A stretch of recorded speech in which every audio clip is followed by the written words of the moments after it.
Alright, let's try and get some work done wiring this. Since we, we had to cut the bottom out for clearance. And clears the top here. And it's hot glued into a position where darts should fly out of the front of this thing straight. Anyways, I'm going to tie these motors together with some wire and see how the rest of that can get. And yeah, I'm going to do this the way overdone method. Partially, anyhow.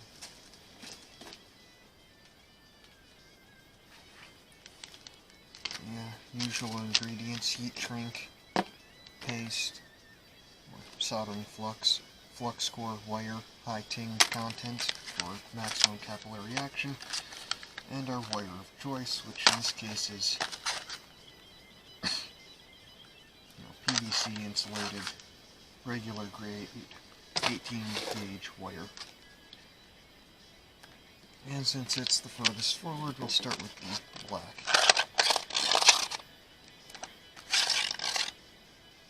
And before anyone out there spreads connotations about how the different titles, like positive and negative wire, actually imply the same connotations that they do otherwise, the negative wire is the one that carries the electrons and actually does the most work, per se.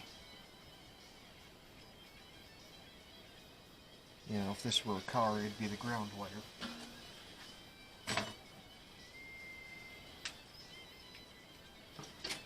Other tools that are handy to have include a clipper and a heat source of some kind. Also a wire stripper. All of this you should know by now anyways, if you're into any kind of electrical work. But some other things you should know is that depending on the quality of your wire stripper, you might actually want to use a size or two over the size you need, because otherwise you might end up cutting some of the strands of wire that you intend to keep.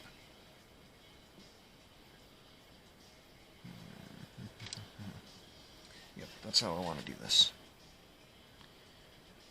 And we'll take off probably half an inch, centimeter and a half, about that, and then peel it like that. Then I'm going to take and split this in half. Yeah, half seems good enough. And before I braid both of these, I actually want to put the flux on there to get it in between the strands of wire. Not that it's super necessary, it just helps give peace of mind, because the solder sticks wherever flux is. It's attracted to it. And yeah, this wire's still attached to the roll, and I know I'm pulling out way more than I need to, which is exactly what I want. Yeah, just use... I know it seems like a lot of flux to use here, like this, but it actually isn't. Yeah. There we go. Forgot to put heat shrink here, because I don't... You know what? I want to show off the solder work, and it's not like there's going to be any metal up here. I'm going to have it butted up against here like this, like you're seeing, for the finished product anyways, so... I've got a strangler strand here. Take and bring him back and wrap him around along with all his buddies. And I'm just going to take my pliers here and tighten this up a little bit. And that'll give us a good strong connection. And you know what? More flux, because it's always better to have more of this stuff than to not to. And have our solder ready. And I don't think we're going to be needing our heat source. Well, that one, because I'm going to get this all nice and tight so I don't need it. Apply a bit of solder to our iron. Sizzle it right up into there.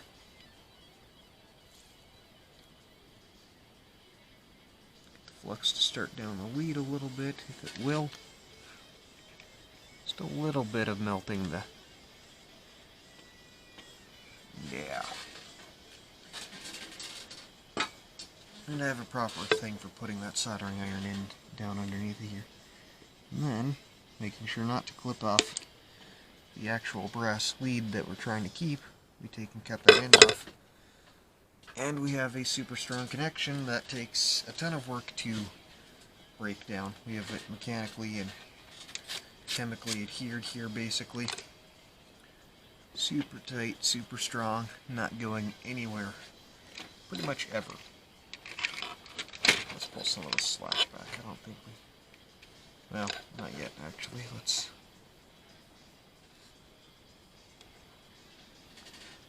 Alright, so that's where, and I'm going to be very careful to just make a mark with this guy. Grab my clippers.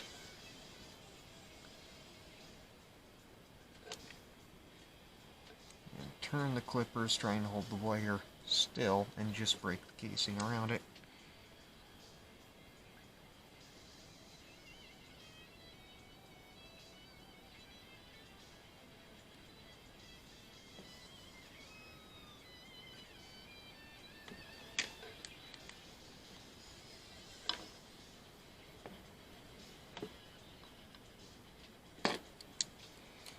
Alright, now this is, well, I can show you how to do this with the clippers, I guess.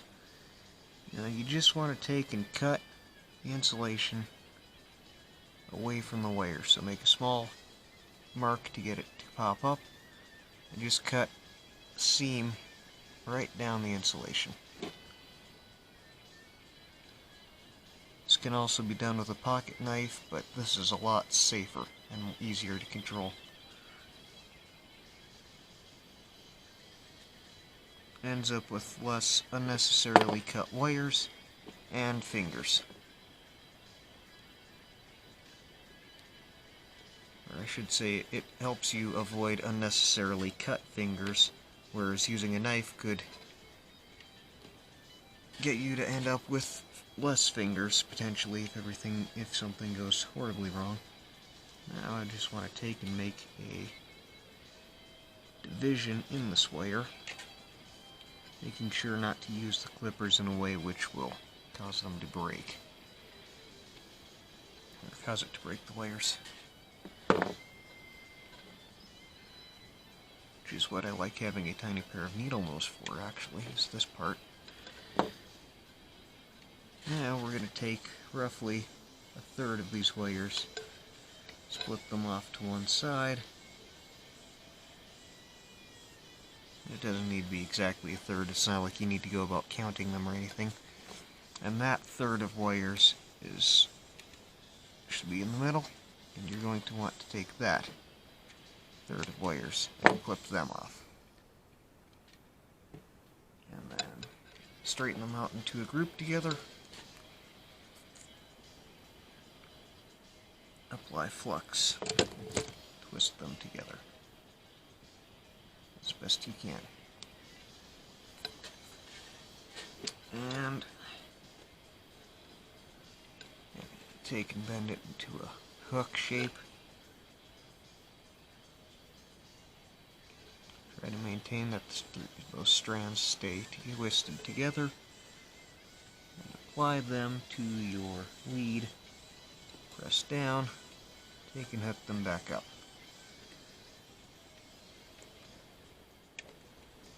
And push out on your wire to get them all the way maximized.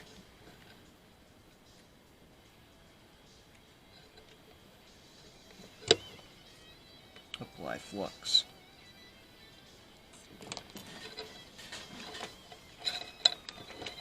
Now we can pull this wire slack back through the shell of the blaster, which I'm sure this, having to loop it through the shell business, is not something most of us will have to deal with. But given the nature of this mod, it's something I have to deal with. Now you want to take these wires and instead of just bunching them all together, I would recommend that you actually take and twist them all together by turning the wire Doesn't look like I quite have that luxury today, so...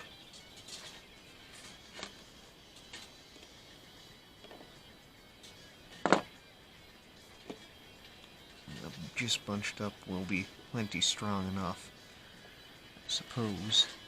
But this guy, because he's contacting the center of the casing of the motor.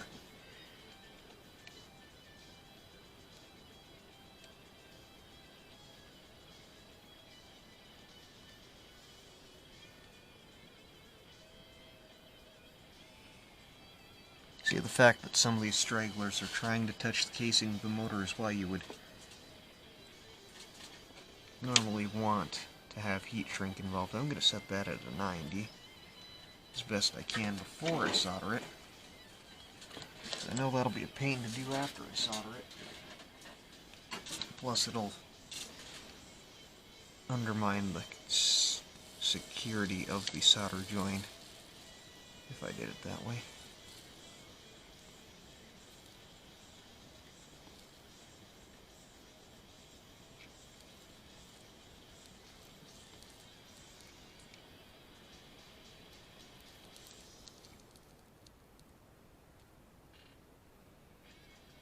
I maybe shouldn't be wiring these up like this until after I...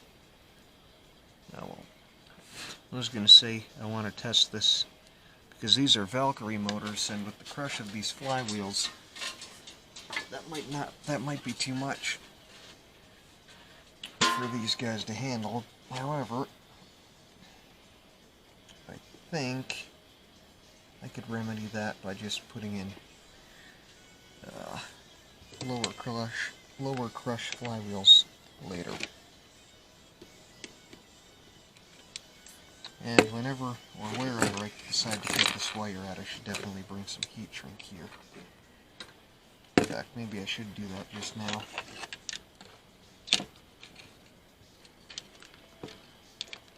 I'll cut it off with, oh, this much slack.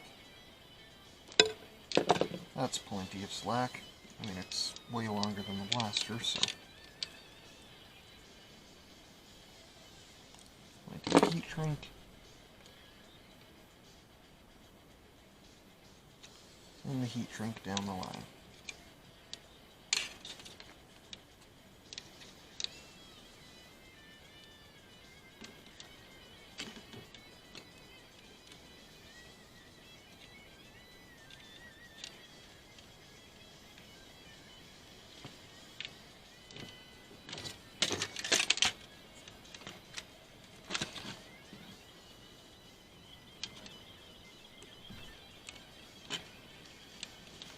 In case you're wondering about the rest of this setup, like I said a minute ago, these are out of Dart's Valkyrie motors, which probably should be Krakens for this setup.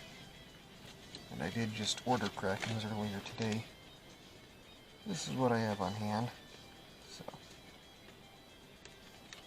yeah, actually, this is what I specifically ordered for this, not knowing what the crush of these flywheels was going to be so high. I mean, the crush on these flywheels is kind of completely ridiculous, to be honest. There we go.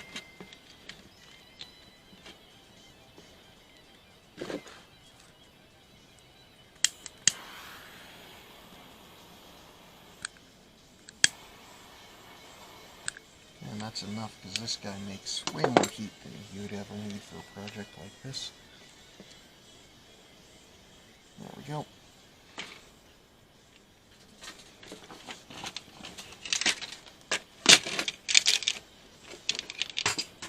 Ah. That's one half of our flywheel circuit. Safety glasses are getting knocked down because they're not in the prime location for this particular operation. But anyways, now for the second half of this part of the circuit. Our positive side, which,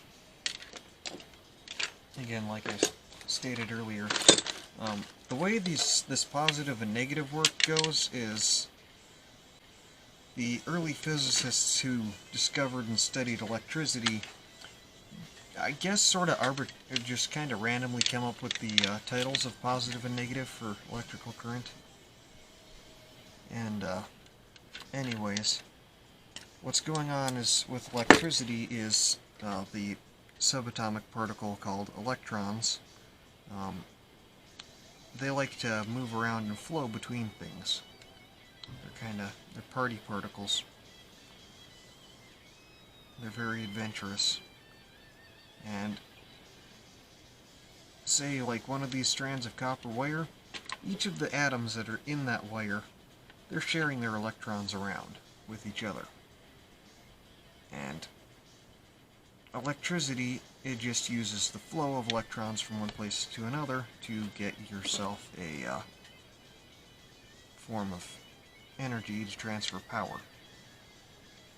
But anyways, what's going on with electricity is the electrons go into the thing with their energy, make the thing work, like a light or a camera or a motor, and then whatever charge is left over moves.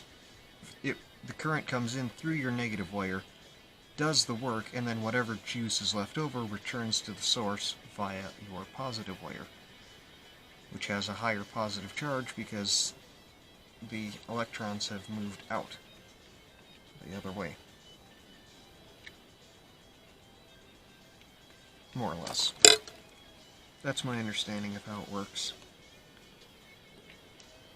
But like your wall socket power, it's a little different because neither one is positive or negative. It alternates the direction that the electrons are moving 10,000 times a second.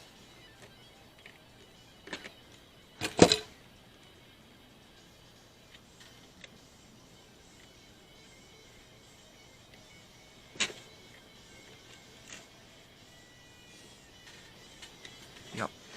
It's already super tricky to try and undo this. I haven't even soldered it yet.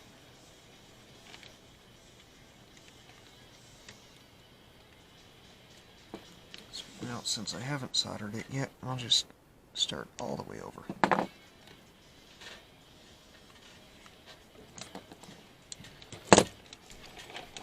Try to not remember that. Try to not forget that next time. Yeah, I can do that from the other side. I was going to take and put a common heat shrink on both of these, but I can do that after. In case you're wondering why I stripped more wire than I know I'm going to use, it's so I have a handle to hold on to while I'm working with it.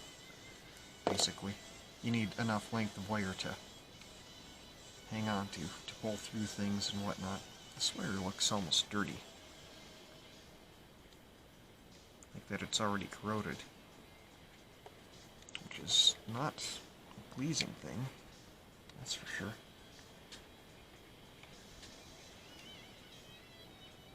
And actually, if I was using a higher gauge of wire here, I would be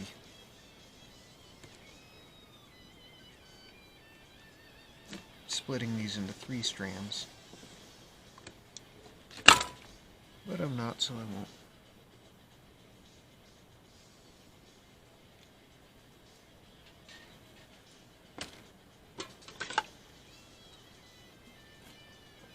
Hydrate a little.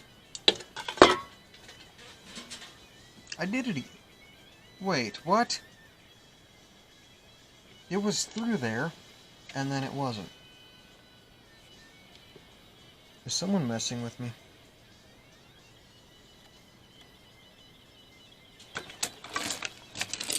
I feel like someone's messing with me.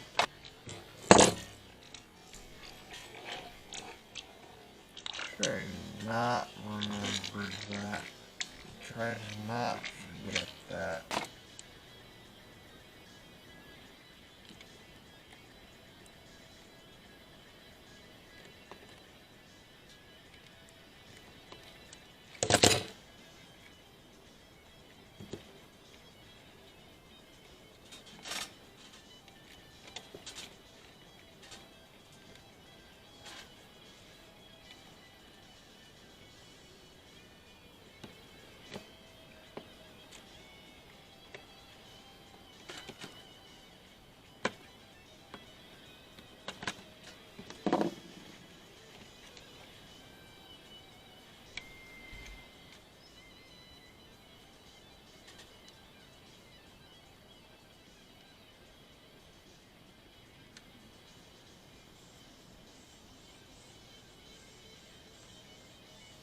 feel like I'm about to be inquisitioned here. Beep, beep, beep. Okay, small interruption aside. Red wire. Just like the first one, but on a different set of posts.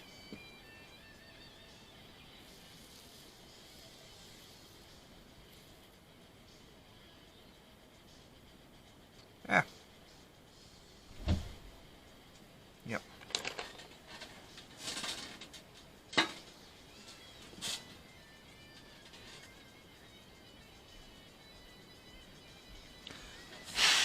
Oh yeah, you have to be careful because the heat from your soldering iron will actually temporarily melt the nylon fittings that hold these leads in place. And if you hold your soldering iron there too long, you can damage the internals of the motor. Ah, that's not what I like. No, it is not. And to be honest, I just want to take this soldering iron and smooth over the end of that a little bit. And this way. I shouldn't have cut that so short. That's where that iron goes. It's right there.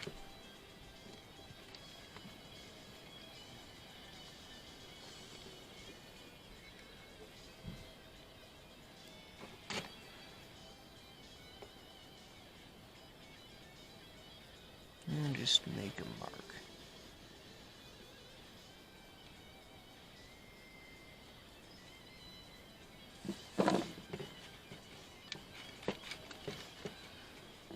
Pull through enough slack to work with.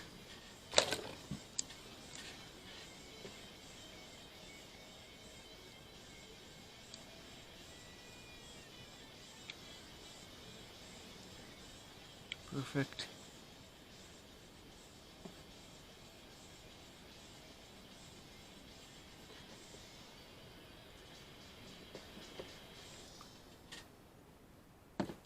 And also perfect.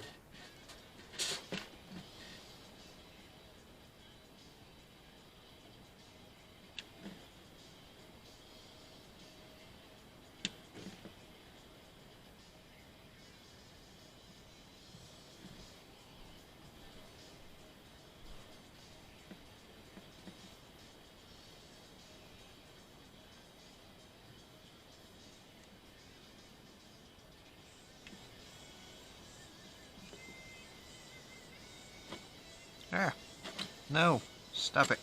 Stop. Alright, I'm gonna do this the dangerous way then.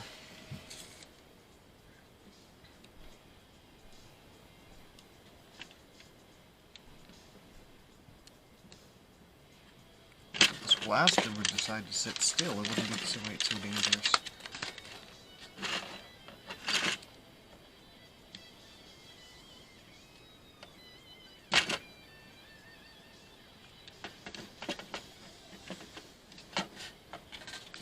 Let's go this way.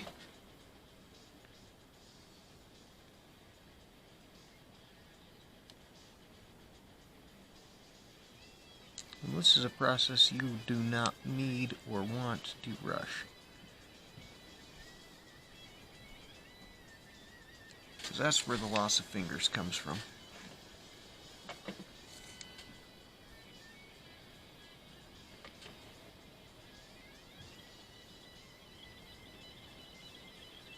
Of course, you do want to make sure you actually cut the insulation off. Well, no, all the way through.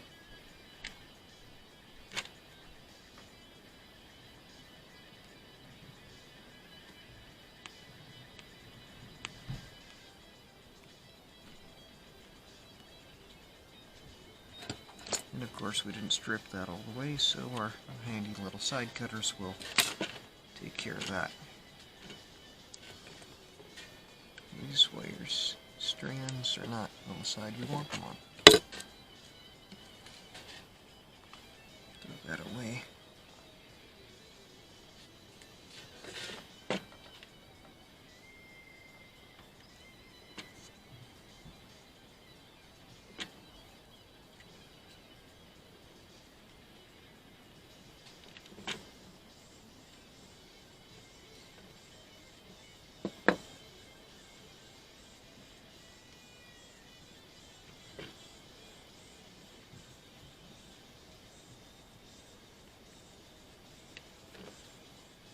cut the side away from the other motor, like so. So if you cut the other side, it just doesn't work as well.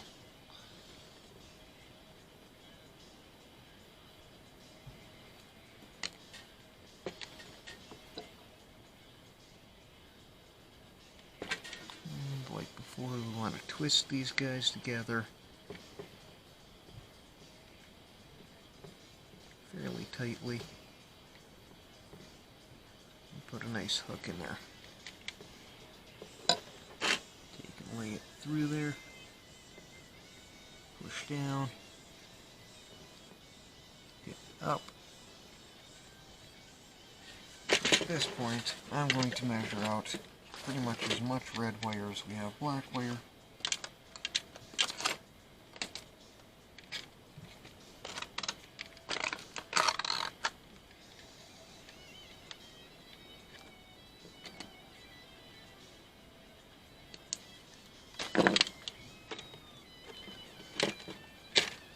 And I'm even going to go so far as to pull it back through.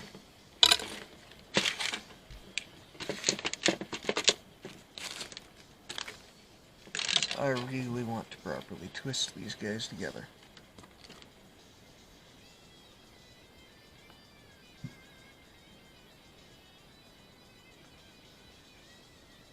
And to get just as much flux as possible involved.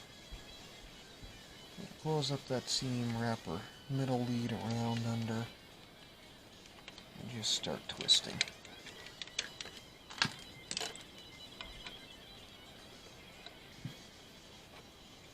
If there are any loose leads, twist them up in there together with them too. Twist them all, just like that. Just like that. And we're also going to put a 90 in this guy too. But a good soft 90.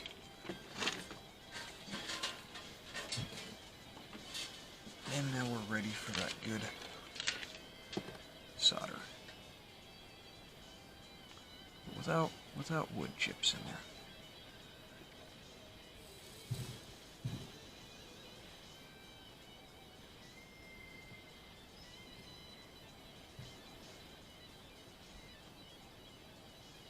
We're going to solder all this to get any gauge of wire we might have lost. Stripping these and cutting them back.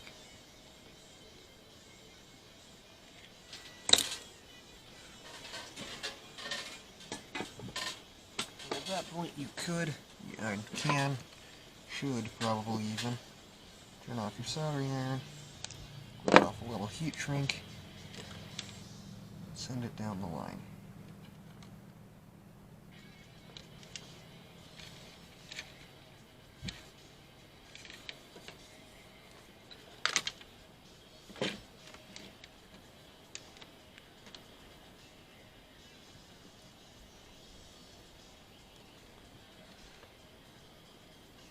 Preferably get it all there before stuff hardens too much.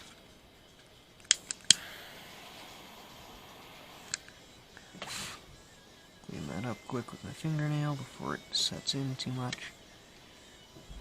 That'll do.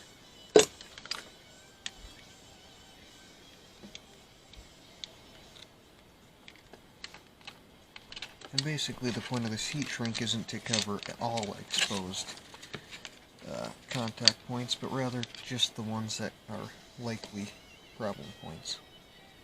Oh dear. Now this is where a guy needs to be real careful. Trying to bend stuff with soldered leads. There we go. Come on. Red wire. There we go. And I probably want to adjust this elbow. Touch bit with my pliers.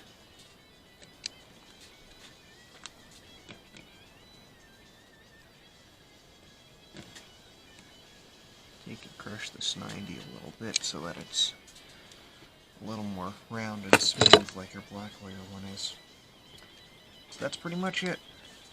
And these connections are never going anywhere and should present absolutely zero issues for us.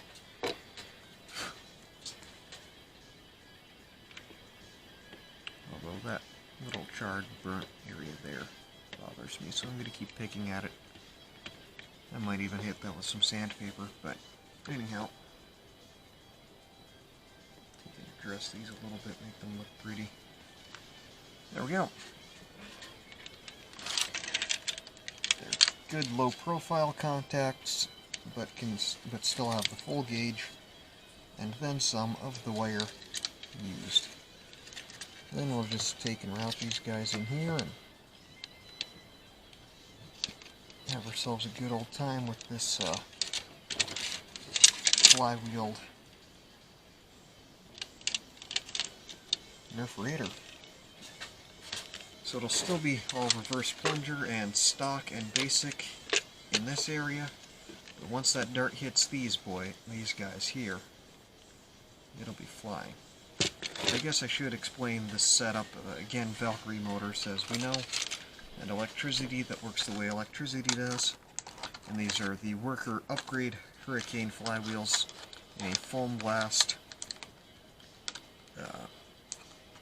Hurricane designed 3D printed flywheel cage. Single stage for the worker Hurricane, which apparently ups the crush even more. And this is only the single stage cage, as opposed to the Cat 5 dual stage cage, which is here, which would not properly have fit in here anyways, and this cage is also significantly less expensive than the Cat 5 cage. This one actually comes to me by way of Hogan 24 due to some trading that we did.